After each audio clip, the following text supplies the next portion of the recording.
Hello વિદ્યાર્થી મિત્રો, આત્મનિર્માણ online education પોર્ટલની અંદર આપનું સ્વાગત કરું છું. મિત્રો આપણે જે ધ હિન્દુ ભણીએ છીએ એમાં આપણે 19 જુલાઈ જે છે તેના ધ હિન્દુના આર્ટિકલ વિશે અભ્યાસ કરવાના છીએ.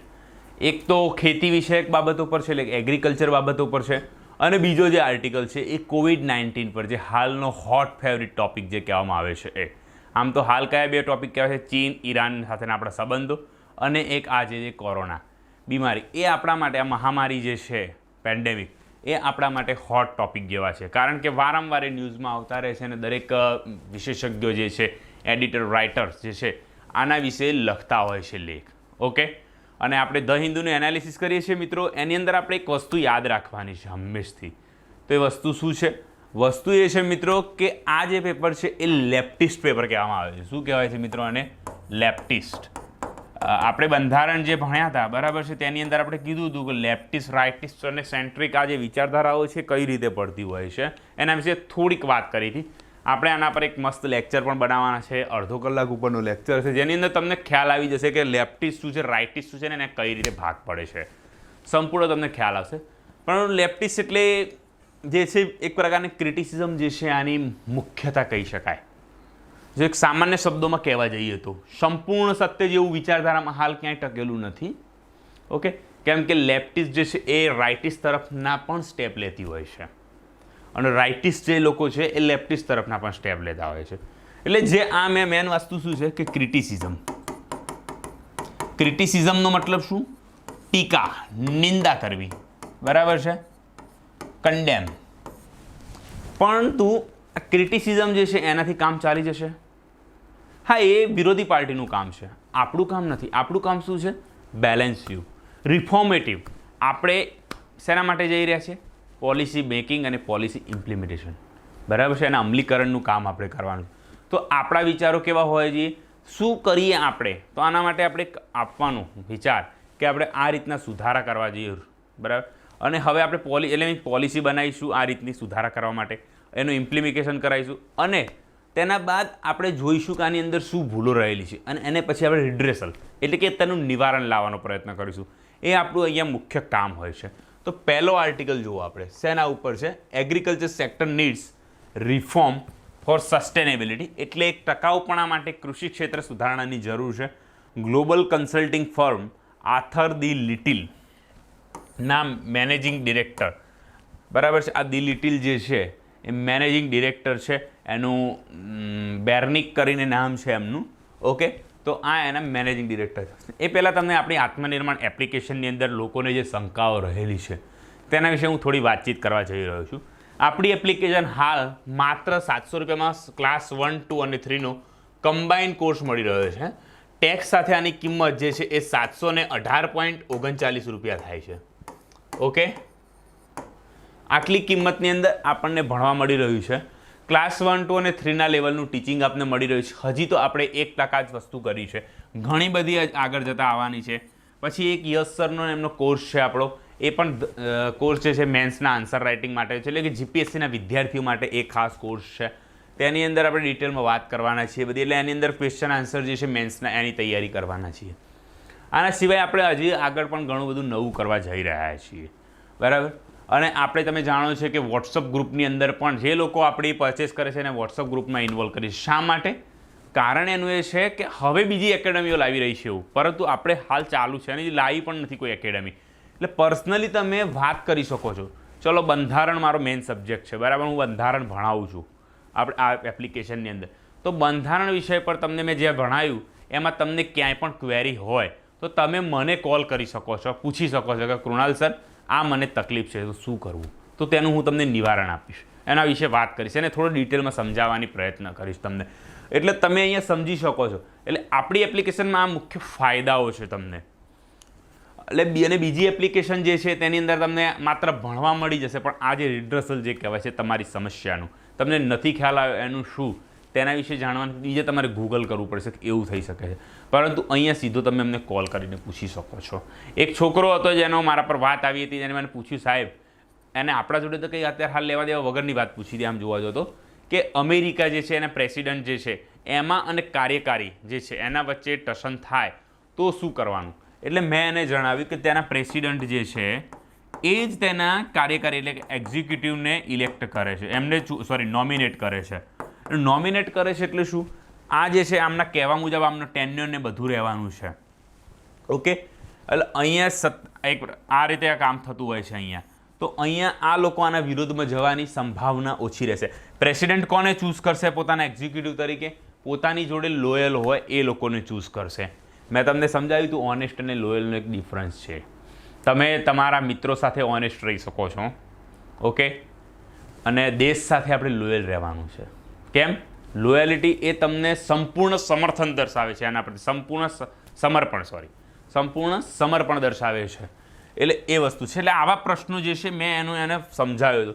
આ આપણા સિલેબસમાં કંઈ કામનું નથી, પરંતુ એને મનમાં ક્વેરી આવી તો આ રીતની વાત કરી. યસ સરને ઘણા પ્રશ્નો આવતા હોય છે, એમને કોલ કરતા હોય, મને અમુકના કોલ આવતા હોય કે સર શું કરવું હવે, કઈ રીતે તૈયારી કરવી, એના વિશે પણ આપણે આના વિશે વાતચીત કરતા હોઈએ છીએ.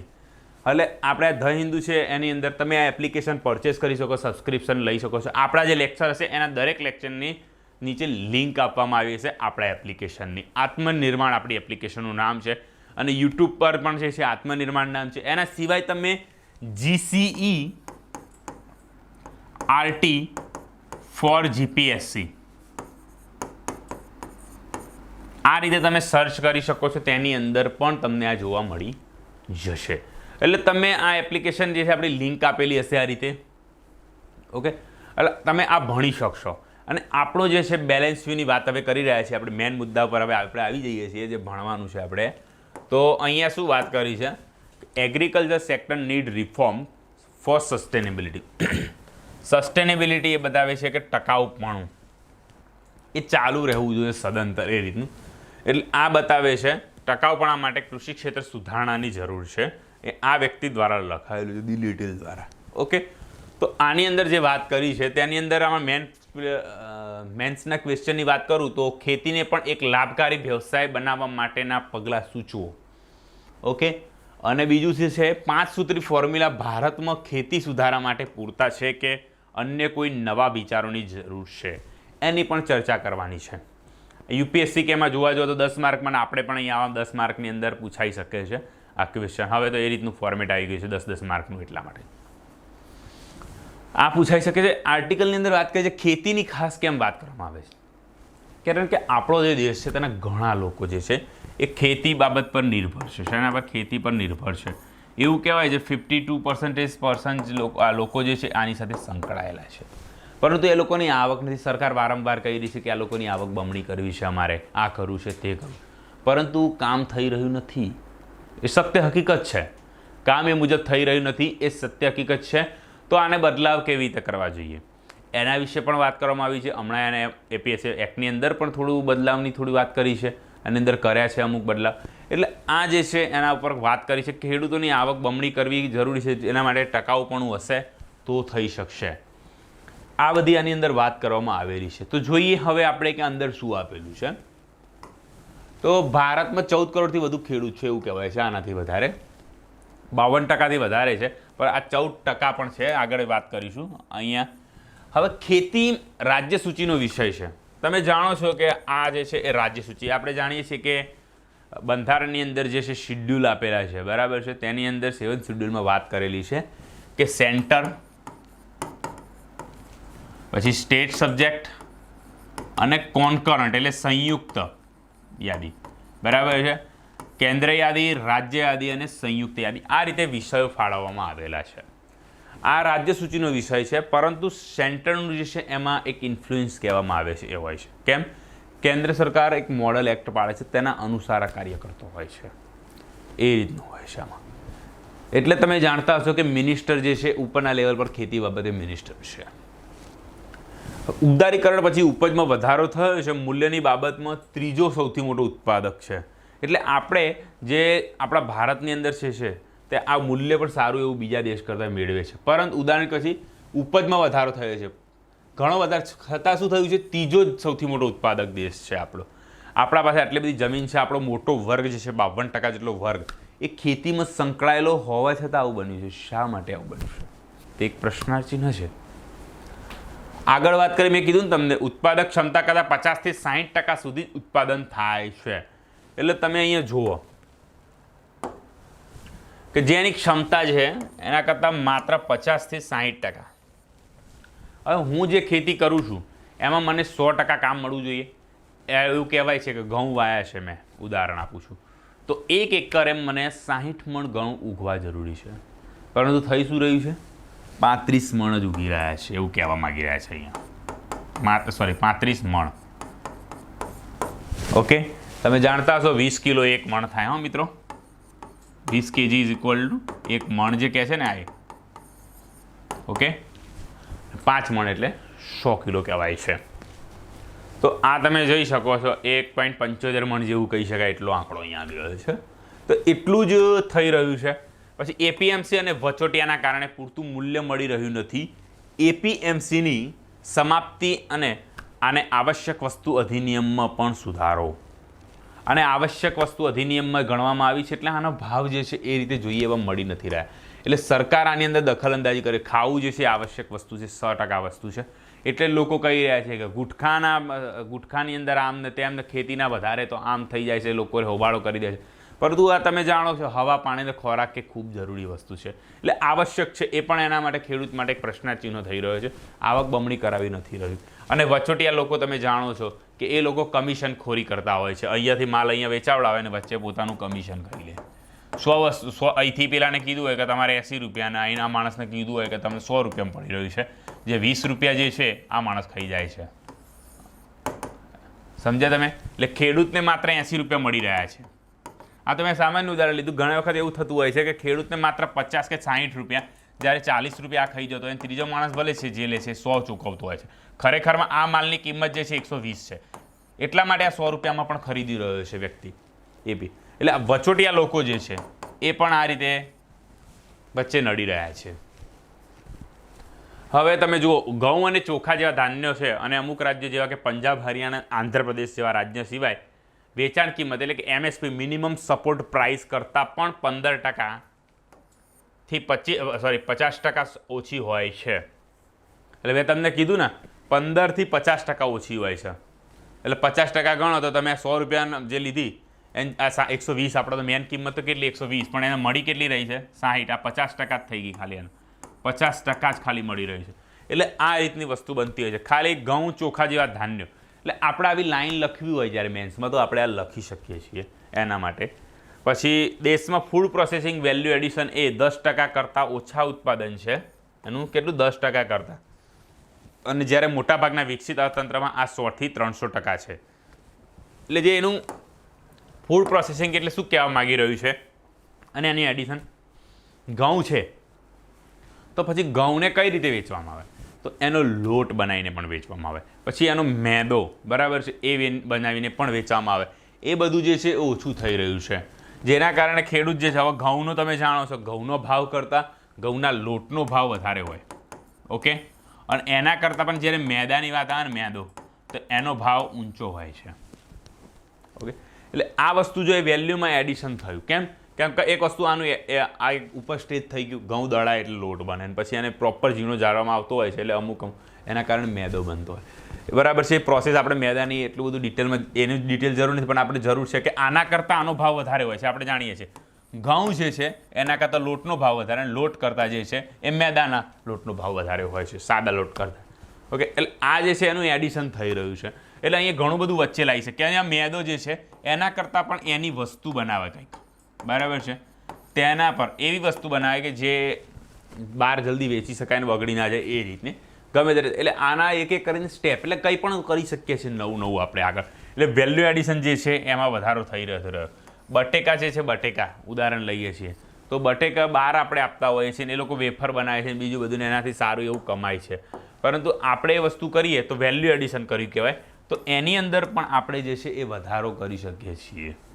સમજી રહ્યા છો તમે? અહીંયા વેલ્યુ એડિશન એટલા માટે ખૂબ અગત્યનું છે મિત્રો. શા માટે અગત્યનું છે? કારણ કે દેશની અંદર જો આવું થાય તો જીડીપીમાં પણ વધારો થઈ શકે છે. શું થાય છે મિત્રો? જીડીપીમાં પણ વધારો થઈ શકે છે. આટલા માટે આપણા માટે ફાયદાકારક છે.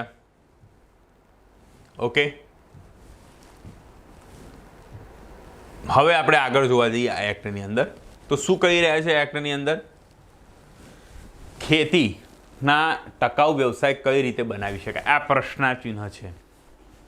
કઈ આપણો જે આપનો મેન વાત હતી કે ટકાઉ બનાવવું જોઈએ, અને આ બધા કારણો આપણે જોયા કે કેમ નથી એ, પણ બનાવવા માટે શું કરવું જોઈએ એની વાત છે. તો પહેલી અહીંયા શું વાત કરી છે? કૃષિ ક્ષેત્રમાં 52% મેં કીધા ને, એટલા લોકો કર્મચારી, અહીંયા કર્મચારી શબ્દનો ઉપયોગ કરે છે મિત્રો, બરાબર છે. કામદારો, ખેડૂત છે જે જીડીપીમાં માત્ર 14% યોગદાન આપે છે. અહીં તમે જો 52% કરતા હોય આ લોકો, તો એવું કહેવું જોઈએ કે 52% તો જીડીપીમાં યોગદાન આ લોકોનું હોવું જ જોઈએ. 52 નહીં તો ચલો 40% તો હોવું જોઈએ, પણ માત્ર 14% જ યોગદાન છે. એટલે આ લોકોની આવક ને બધું ઓછું છે, એનો મતલબ એવો થઈ રહ્યો છે. શહેરમાં તેમના જેટલી લાયકાત ધરાવતા કર્મચારીઓ કરતાં 60 થી 70% ઓછી આવક મેળવે છે. સમજો, હું 12 પાસ વ્યક્તિ છું ખાલી, બરાબર.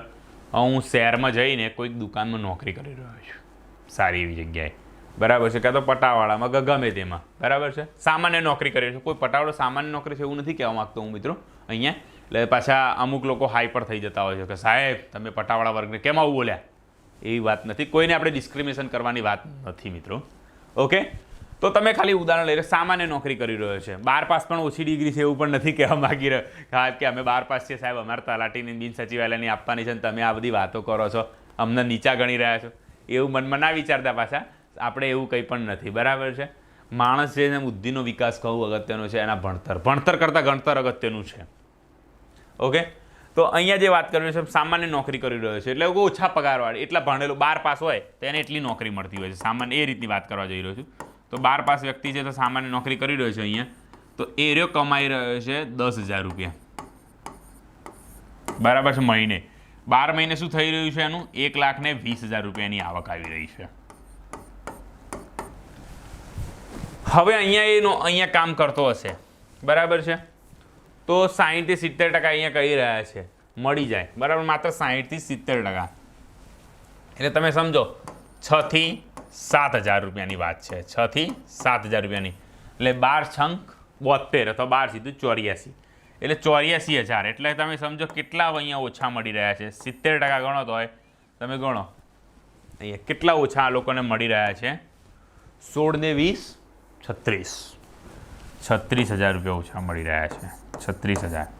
એટલે અહીંયા માણસને ગરીબી આવી રહી છે. એટલે માણસ શું કરવાનો? સિટી તરફ પ્રયાણ કરવાનો. અને અહીંયા એવું જરૂર નથી એટલી ઝડપી ઇન્કમ વધશે. અહીંયા આજે 10,000 પગાર છે, નેક્સ્ટ વર્ષે 12,000 થશે એનો પગાર, તો શું થશે? 1,44,000 જે છે એટલા મેળવતો વ્યક્તિ થઈ જશે. 1,44,000 મેળવતો થઈ જશે આ વ્યક્તિ. જ્યારે અહીંયા તો શું છે 84 કદાચ 90 થાય. તો ગેપ તમે જુઓ કેવડી મોટી પડી રહી છે મિત્રો. ગેપ કેટલી મોટી પડી રહી છે? 72,000 અને 50% 72,000 રૂપિયા થાય. એટલે આને 84,000 અને 90,000, એટલે ખાલી તમને એના કરતાં 18,000 રૂપિયા. એટલે અમુક જ આંકડો જે કહેવાય 60% આમાં મળી રહી છે એવું આશરે કહી શકાય. એટલે એ તમે જોઈ શકો છો કે આ જે છે એટલી જ લાયકાત ધરાવે છે, પણ હું ખેતી કરી રહ્યો છું તો મને ઇન્કમ ઓછી મળી રહી છે. અને અહીંયા જે છે ધીમે ધીમે વધારો થઈ રહ્યો છે. અને પાછું એના કરતાં પણ એવું કહેવાય કે હું સિટીમાં રહું છું, અમે તો સિટીવાળા, અને સિટી જેટલી સુવિધાઓ પણ ગામમાં ઉપલબ્ધ નથી હોતી. અમુક શોખીન હોય પીઝા બીજાના બધા ખાવાના, તો ગામમાં એવું નહીં મળી રહે, પણ સિટીમાં બધું મળી રહેશે. અમે તો ભાઈ અહીંયા ખાવા જઈએ છીએ, આમ ને એમ બધી વાતો છે. એટલે આ બધા જે છે એ બેરિયર જે છે. અને એના સિવાય તમે જો અન્ય એક બીજી વાત કરવા જો, બરાબર છે, ગામમાં, તો ગામની અંદર એટલું બધું એમને આગળ નથી આવી રહ્યા એ કારણોસર. અને ગામની અંદર રહેવાની પણ એક લોકો નેગેટિવિટી ફેલાવી રહ્યા છે. પરંતુ અહીંયા શું કરવાની જરૂર છે? ગામને પણ એ રીતે શહેરીકરણ તરફ કે કોઈ પણ રીતે જઈને આગળ વધારવાની જરૂર છે. મજૂરો પોતાના ગામ તરફ પ્રયાણ કરવાના કારણોસર શ્રમિકનું પ્રમાણ વધશે અને માંગમાં ઘટાડો થશે. આ એમ કેમ કહી રહ્યા છે ગામ તરફ જઈ રહ્યા છે? શ્રમિકોનું પ્રમાણ વધશે અને માંગમાં ઘટાડો થશે, અને જેના પરિણામ સ્વરૂપે 10 થી 20% આવકમાં ઘટાડો થઈ શકે છે.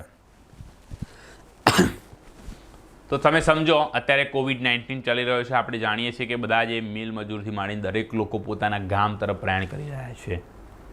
ઓકે, તો હવે શું થવાનું? ગામની અંદર તો મેન એમનું કામ શું છે? ખેતી. આ શેનું ઉદાહરણ છે? એક માણસ ખેતી કરતો હોય તો એટલું ઉત્પાદન કરે, અને 2 કરતા હોય એક જમીનમાં તો પણ એટલું કરે. 10 એકરમાં એક માણસ કામ કરે અને 10 એકરમાં 2 માણસ કામ કરે. બરાબર, તો બી વાંધો નહીં. પછી ત્રીજો ને ચોથો આવી જાય 3 અને 4, તો શું થાય? એ જ થવાનું. આને શું કહેવાય? પ્રચ્છન્ન બેરોજગારી કહેતા હોય છે મિત્રો. પ્રચ્છન્ન બેરોજગારી.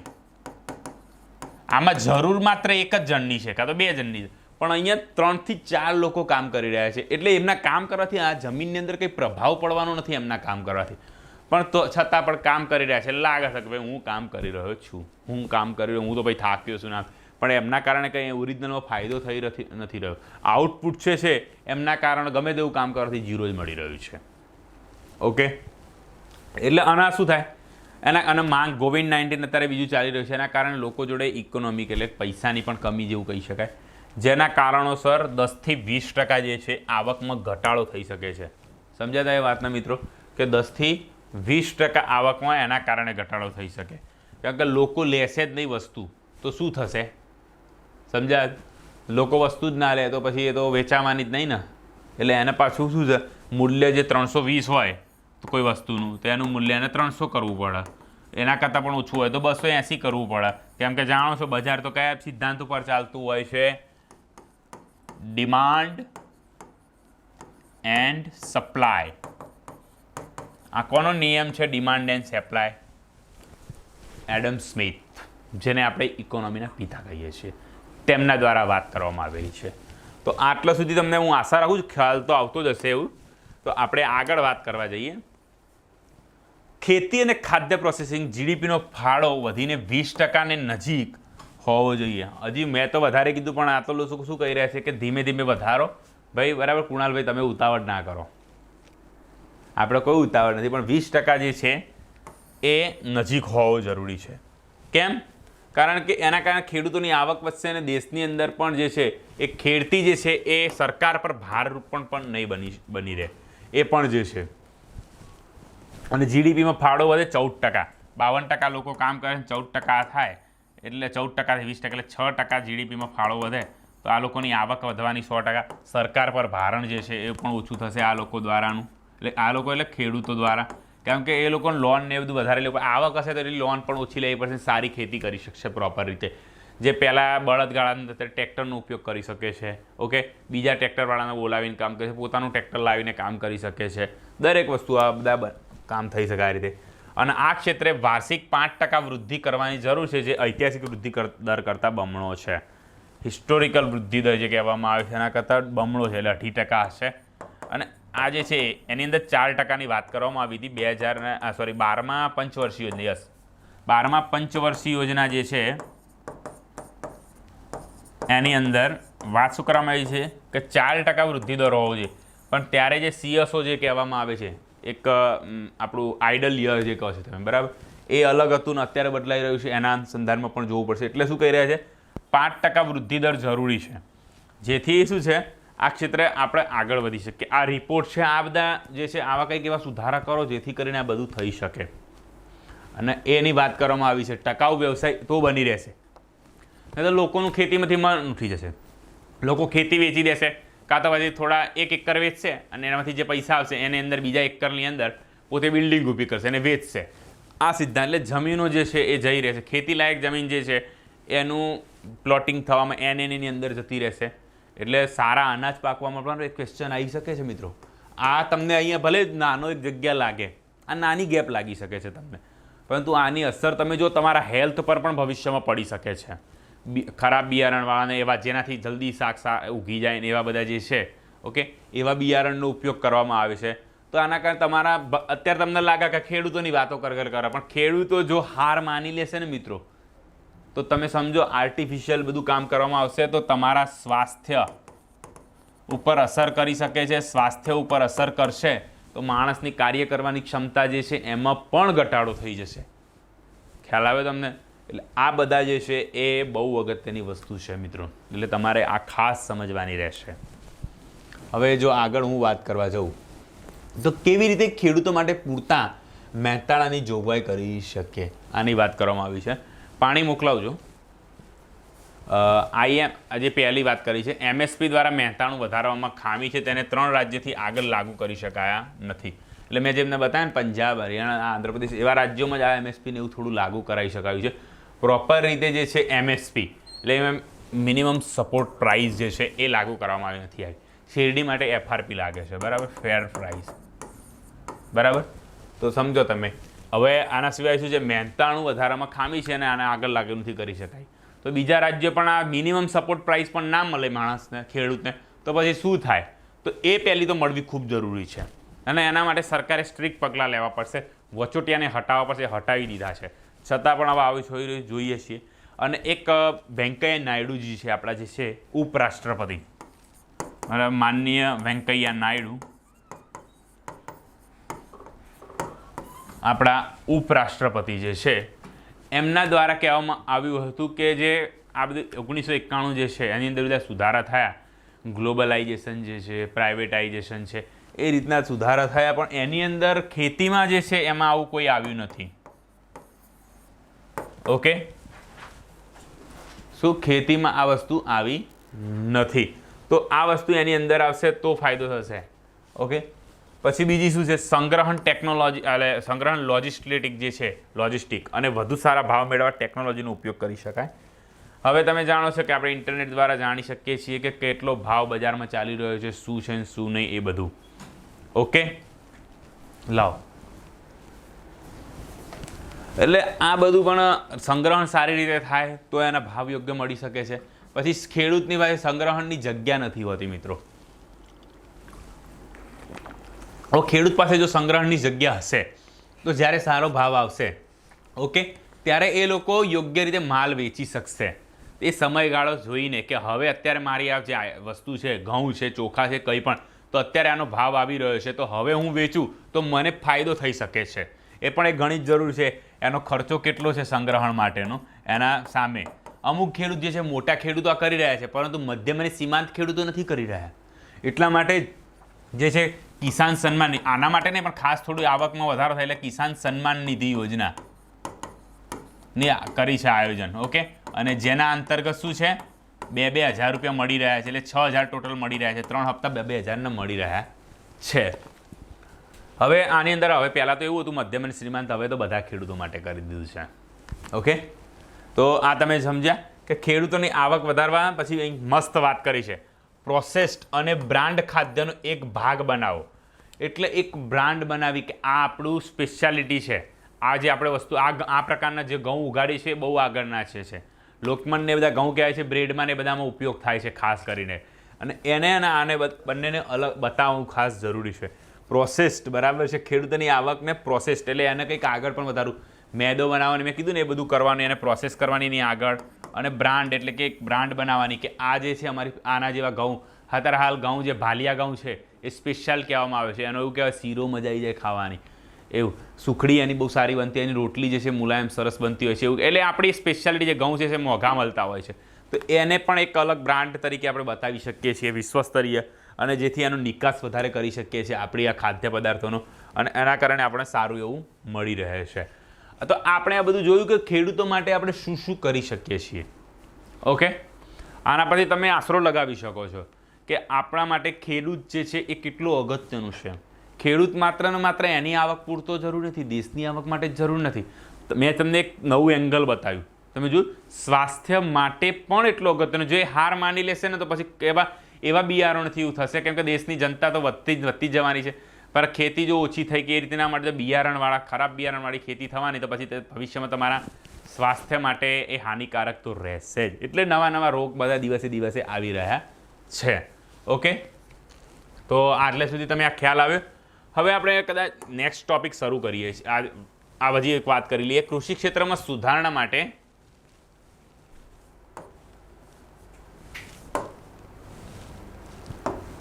હા, તો કૃષિ ક્ષેત્ર જે છે તેની અંદર સુધારા માટે અન્ય સૂચનો આપેલા છે.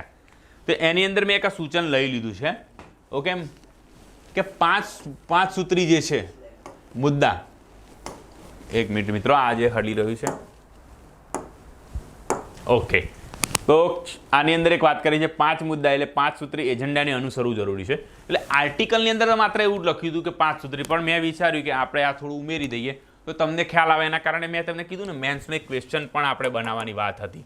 તો એના માટે કે શું 5 સૂત્રી ફોર્મ્યુલા ભારતમાં ખેતી સુધારા માટે પૂરતા છે કે અન્ય કોઈ નવા વિચારોની જરૂર છે.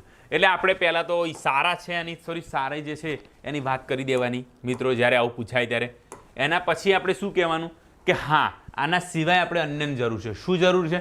તો આપણે આ સુધારા બધા જોયા એને બધું લાગુ કરવાની જરૂર છે. એના સિવાય તમારા નવા મનના વિચારો આવવા જોઈએ એ લાગુ કરવાની વાત કરવાની. એટલે આ બધું તમે કરશો એટલે એક પરફેક્ટ જે કહેવાય ને મિક્સચર બની જશે. અને આપણે જાણીએ છીએ કે મેન્સનો આન્સર છે એક પ્રકારની મસ્ત ડીશ છે. એની અંદર તમે આમ જે કહેવાય ને સાદું બનાવ્યું હોય બરાબર છે, ખમણ તો બી સારા જ દેખાય, પરંતુ જે કોથમીર નાખે છે અને રઈ નાખે બધું વઘાર કરે જોરદાર દેખાય. એટલે આ બસ આપણે સારું બતાવવાનું છે. એક ડીશ જે છે એ પ્રોપર તૈયાર કરવાની છે મિત્રો સારામાંથી. ઓકે, કયા 5 મુદ્દા છે? તો વૈજ્ઞાનિક ખેતી પદ્ધતિ દ્વારા ટકાઉ ઉપજ સુધારણા પર ધ્યાન કેન્દ્રિત કરવું. એટલે અને સમજો એટલે આ શું કહેવાય વૈજ્ઞાનિક પદ્ધતિ એટલે સાયન્ટિફિકલ મેથડનો ઉપયોગ કરવાનો કે ક્યારે કઈ ખેતી કરવી જોઈએ, શું છે એને વાતાવરણ એમને ખ્યાલ હોવી જોઈએ જેથી કરીને એમનો પાક બગડી ન જાય એ બધું. એટલે એના પર થોડું ધ્યાન આપવાનું. પછી ખેડૂતોના ભાવની અનુભૂતિ વધારી કૃષિ માર્કેટિંગમાં સુધારો. ઓકે, એટલે ખેડૂતોમાં ભાવ જાણી શકે. ઇન્ટરનેટ એમની પાસે અથવા બજારની માહિતી હશે તો જાણી શકશે કે કેટલો ભાવ છે શું છે એ.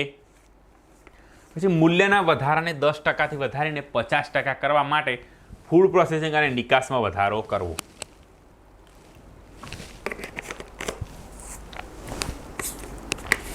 અહીં તમે જુઓ કે 10%થી 50% વધારો કરવામાં આવશે. જો નિકાસ થાય મેં આગળ પણ વાત કરી તમને એ જ વાત અહીંયા કરી રહ્યા છે કે 10%થી 50% માટે વધારો કરશો તમે એટલે ફૂડ પ્રોસેસિંગમાં અને નિકાસમાં પણ વધારો કરશે.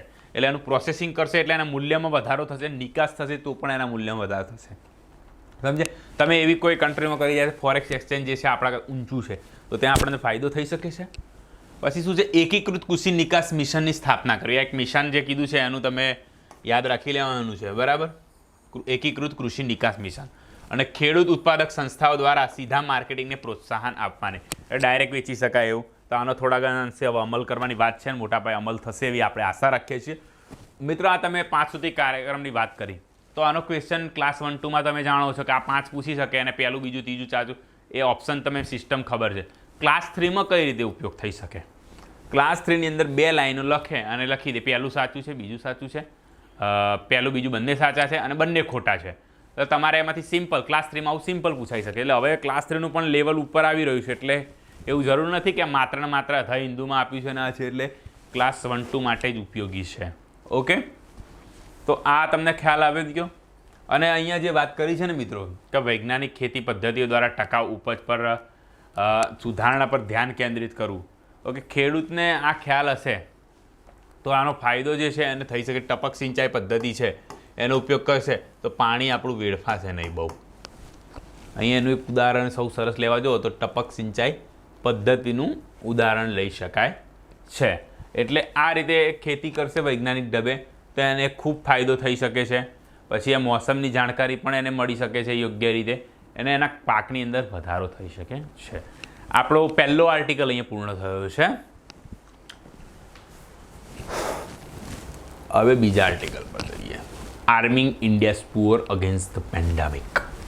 શું છે? Arming India's poor against the pandemic. મહામારી સામે ભારતના ગરીબ લોકોનું મજબૂત થવું એક પ્રકારે કરવું. આ શિક્ષણ પોષણ અને સ્વાસ્થ્ય મેં એટલા માટે સાઈડમાં લખ્યા છે. આ જે છે આપણા સૌથી અગત્યના છે અત્યારે હાલ. આમ દેશ માટે સૌથી અગત્યના છે હાલ તો નહીં પણ આમ તો રેગ્યુલર આ જરૂર છે. આ જે છે 3 વસ્તુ શિક્ષણ પોષણ અને સ્વાસ્થ્ય. સારું ખાવું એટલે સારું સ્વાસ્થ્ય અને શિક્ષણ સારું લેવું. તો આ જે છે આપણા અગત્ય છે. કોવિડ-19 મહામારી સામે લડાઈમાં વિટામિન અને પૌષ્ટિક ખોરાક પર સબસિડી અનિવાર્ય છે. ચર્ચા કરો. આ પ્રશ્ન મેં બનાવ્યું છે. વિટામિન અને પૌષ્ટિક એટલે મિનરલ્સ અને ન્યુટ્રિશન જે છે બરાબર એની ખાસ જરૂર છે તો એના પર સબસિડી અનિવાર્ય છે. હાલ એના પર વાત કરવામાં આવી છે. આ આર્ટિકલમાં જે છે વિટામિન ડી ઉપર ડિટેલમાં વાત કરવામાં આવી છે મિત્રો. શેના પર વાત કરવામાં આવી છે? વિટામિન ડી પર વાત કરવામાં આવી છે. વિટામિન ડીની શું વાત કરી છે આપણે? તો વિટામિન ડીની અહીંયા એવી વાત કરવામાં આવી છે કેટલું જરૂરી છે. વિટામિન ડીની કમી છે ભારતના લોકોમાં એ જણાવવામાં આવ્યું છે. તેનો ડેટા આપવામાં આવ્યો છે. આ બધી જે છે ડિટેલ અહીંયા આપવામાં આવેલી છે. તો કોરોના માટે શું આને મદદગાર રૂપ થઈ શકે છે તેની વાત કરી છે.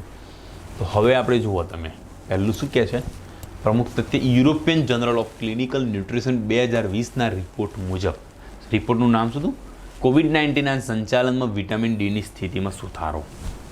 એટલે સુધારો કરવા માટે તો અહીં શું કહે છે, વિટામિન ડીની ઉણપથી કોવિડ-19 ઉચ્ચ જોખમ ધરાવતા દર્દીઓ, હૃદયની સ્થિતિ, ન્યુમોનિયા, જાડાપણું એટલે કે જેને મેદસ્વીઓ, ઓબેસિટી તેની વાત છે, અને ધૂમ્રપાન કરનારાને અસર કરે છે. અને આ જે છે ઇન્ડિયન જર્નલ ઓફ એન્ડોક્રિનોલોજી અને મેટાબોલિઝમ 2017માં પ્રકાશિત રિપોર્ટ મુજબ, અને આગળની વાત કરવામાં આ વસ્તુની વાત કરી છે. એટલે મિત્રો આગળ નીચે બીજી વાત છે અલગ, તો આ જે છે ને જાડાપણું ધૂમ્રપાન કરનારને અસર કરે છે આ વસ્તુ, અહીંયા સમજો તમે. એટલે વિટામિન ડી આ લોકોને ખાસ વિટામિન ડી જે છે એની ઉણપ હશે તો કોવિડ-19 જે છે આ લોકોને અસર જલ્દી કરી શકે. આ લોકોમાં કોવિડ-19ની જે છે એની અસર જલ્દી થઈ શકે છે. અને વિટામિન ડીની ઉણપ, વિટામિન ડી તો કઈ રીતે મળે છે તમને ખબર છે? બધા કે સૂર્યપ્રકાશથી. ના ભાઈ ના, એવું નથી ખાલી સૂર્યપ્રકાશથી, તો સાહેબ ગોળીઓથી મળતું હશે સૂર્ય, એના સિવાય વિટામિન ડીની એવું પણ નથી મિત્રો. તમારા અંદર જ વિટામિન ડી રહેલું, પણ સૂર્યનો તડકો પડે ને એટલે એના કારણે મળતું હોય છે, એ રીતનું હોય. બરાબર છે. પ્રોસેસિંગ ઇન્ડિયન જનરલ, હવે આની આગળ વાત કરવા જઈએ, ઇન્ડિયન જનરલ ઓફ એન્ડોક્રિનોલોજી અને મેટાબોલિઝમ 2017ના પ્રકાશિત રિપોર્ટ મુજબ શું છે, તો એનું શીર્ષક એવું હતું, દેખીતી રીતે તંદુરસ્ત ભારતીય વસ્તીમાં વિટામિન ડીના સ્તર પર વ્યવસ્થિત સમીક્ષા અને તેની સાથે સંકળાયેલા પરિબળોનું વિશ્લેષણ. ઓકે, અને આનો અભ્યાસ જે 5 ઝોનમાં કરવામાં આવેલો હતો. એટલે મિત્રો આની અંદર મેન વાત એ કરી છે કે ભારત જે છે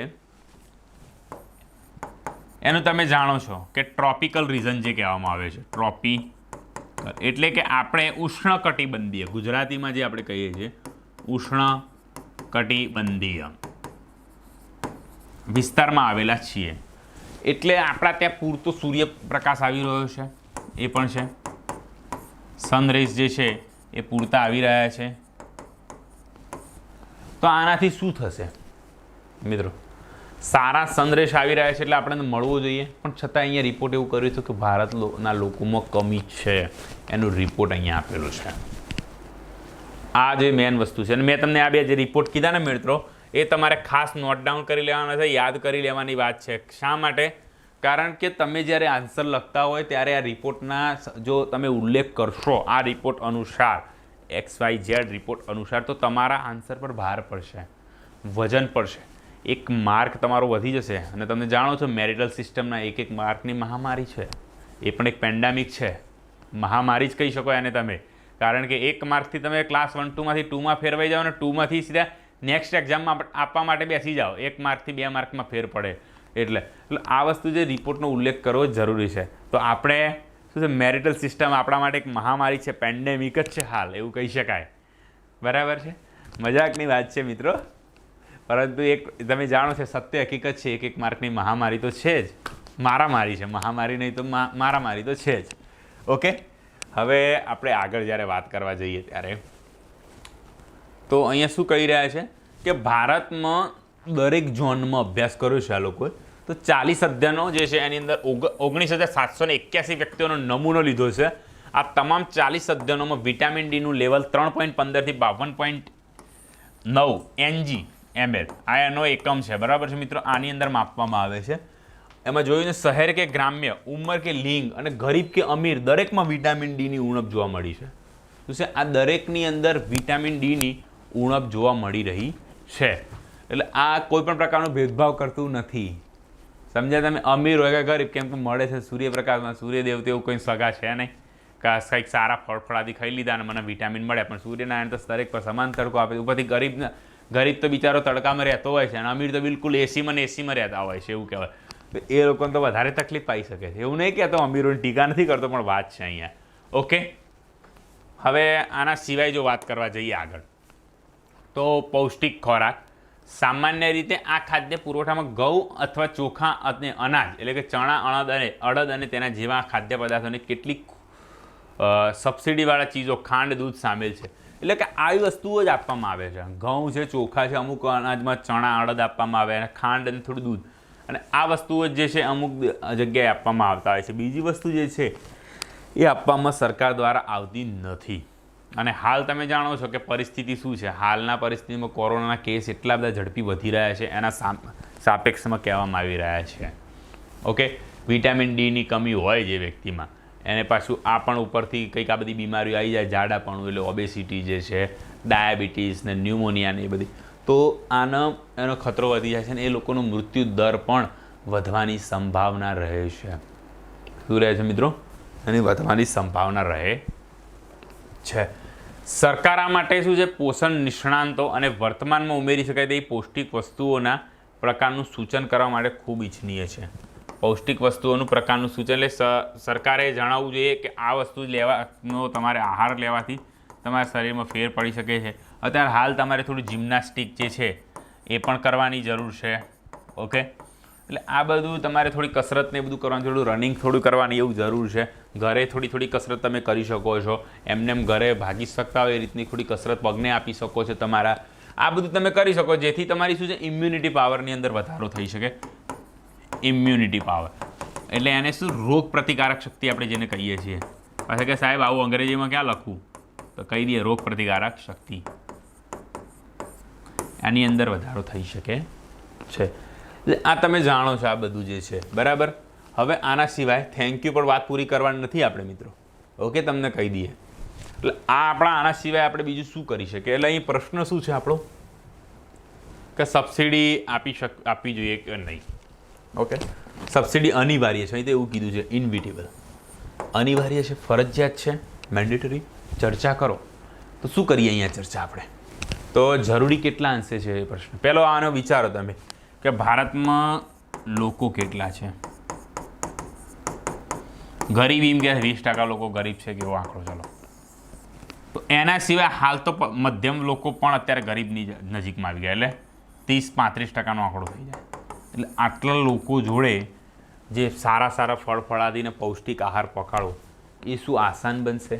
ઇટ્સ બિગ ચેલેન્જ છે આપણા માટે. ઓકે, આ શું છે મિત્રો? એક ચેલેન્જ છે.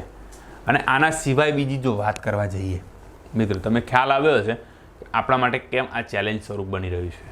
તો આને આપણે અનિવાર્ય છે ચર્ચા કરો તો આને ના પાડી શકશે. પણ હા, સરકાર શું કરી શકે? આને જાહેર કરી શકે કે આટલાક જે છે એ ખૂબ અગત્યના ખોરાક છે ને આ બધું, જેથી કરીને આને આગળ લઈ જઈ શકાય છે. ઓકે, આના ઉપર વધારે ને વધારે જે છે એ ભાર આપી શકે છે. ઓકે, હવે તમે આ વાત કરીએ છીએ આપણે રિવિઝન એક વખત રિકેપ કરી લઈએ આપણે આખાનો, બરાબર છે? શું વાત કરીને શું છે, બરાબર છે?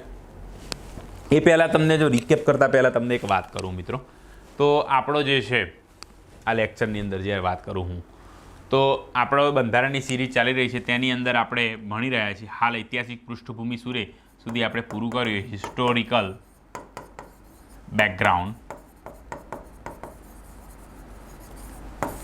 ઓકે, તો બેકગ્રાઉન્ડ શા માટે ભણવું જોઈએ પણ આપણે સમજ્યા હતા. આ આપણે તમે એક વખત જોઈ લેજો, હું તમને એક ચેલેન્જ મારીને કહું છું, આટલું ડિટેલમાં તમને ગુજરાતની અંદર ભણવા જલ્દી નહીં મળી શકે. ઓફલાઈન ક્લાસીસમાં પણ મળે તો મળે, બહુ નામચીન ક્લાસ હશે, બહુ નામચીન સાહેબ હશે એકદમ, તો આના વિશે વાત કરશે ઓફલાઈનમાં પણ. જે આપણે ઓનલાઈનની અંદર ડિટેલમાં વાત કરી રહ્યા છીએ એની વાત કરી રહ્યો છું. ઓકે મિત્રો, તો તમને ખ્યાલ આવી રહ્યો છે. આના સિવાય જો અન્ય વાત કરવા જઈએ ત્યારે, એટલે હવે આપણે જે છે આના વિશે વાત બીજી કરવા જઈએ તો ખેતીને પણ એક લાભકારી વ્યવસાય બનાવવા માટેના પગલાં સૂચવો અને એની વાત કરીએ આપણે. 5 સુધી કાર્યક્રમ આપણે યાદ રાખી લેવાનો છે. જણાવ્યું કે પહેલાં શું છે, ભારતમાં કેટલી વસ્તી છે ને એ બધું લખવાનું અને આ બધું ચર્ચા કરવાની કે કઈ રીતનું શું કરી શકીએ આપણે વધારો. તો આ જગ્યાએ જે છે MSP અમુક જગ્યાએ મળી નથી રહી. એ દેશમાં ફૂડ પ્રોસેસિંગ જે છે વેલ્યુ એડિશનમાં 10% કરતાં પણ ઓછા ઉત્પાદન, જ્યારે મોટાભાગના વિકસિત અર્થતંત્રમાં આ 100 થી 300% છે, એ આપણે વાત કરી છે. ઓકે મિત્રો, હવે આના સિવાય જે છે એ આપણે બીજી વાત કરવા જઈએ જ્યારે આપણે આગળ, તો તમે જુઓ ખેતીને ટકાઉ વ્યવસાય કઈ રીતે બનાવી શકે તેની પણ વાત છે કે 52%થી વધુ કર્મચારીમાં છે પણ 14% છે. તો આપણે કીધું કે 5% લોકોનો વધારો આમાં થવો ખૂબ જરૂરી, સોરી આની અંદર 20% આને પહોંચાડવો ખૂબ જરૂરી છે આપણે. ઓકે, હવે બીજી શું વાત કરીએ, મજૂરો જે છે પોતાના ગામ તરફ પ્રયાણ કરી રહ્યા છે એને પણ આપણે સોલ્યુશન લાવવું જરૂરી છે. પ્રચંડ બેરોજગારીને આપણે સામે કઈ રીતે લડી શકીએ છીએ એ પણ આપણા માટે એક પ્રશ્નાર્થ ચિહ્ન આવી ગયેલો છે. ઓકે, હવે બીજી વાત કરીએ, વાર્ષિક જે છે એને 5% વૃદ્ધિદરની જરૂર છે, એ પણ આપણે એક જે છે એ લાગુ કરી શકીએ છીએ આપણે. એના સિવાય આગળ જ્યારે વાત કરવા જઈએ આપણે તો આપણે જોઈ રહ્યા છીએ અને એક આપણે હવે ફરીથી એટલું ડિટેલમાં ન ભણીએ પણ આને સમજવાની કોશિશ કરીએ. ઓકે, તો બજારમાં વધતા ભાવોની ખેડૂતની જાણકારી કરાવી જેથી તે ખેડૂત ગ્રાહક પાસેથી સારી આવક મેળવી શકે એ વાત છે. ઓકે મિત્રો, હવે આપણે આ લેક્ચર જે છે પૂર્ણાહુતિની તરફ જઈ રહ્યો છે, પણ તમે થોડુંક એક રિકેપ લઈ રહ્યા છીએ આપણે. ઓકે, તો તમે સમજો સંગ્રહણ, લોજિસ્ટિક અને વધુ સારા ભાવ મેળવવા ટેકનોલોજીનો ઉપયોગ કરી શકે. ખેડૂતોની આવક વધારા પ્રોસેસ્ડ અને બ્રાન્ડ ખાદ્યનો એક ભાગ બનાવવો જોઈએ. આ મને બહુ યોગ્ય લાગે છે, જેથી કરીને છે આના મૂલ્યમાં વધારો થઈ શકે છે. તમે સમજી શકો છો. ઓકે, અને હવે આપણે વિટામિન ડીની જ્યારે આપણે વાત કરવા જતા, આ 5 સૂત્રી કાર્યક્રમમાં તમારે ખાસ યાદ રાખવાના છે.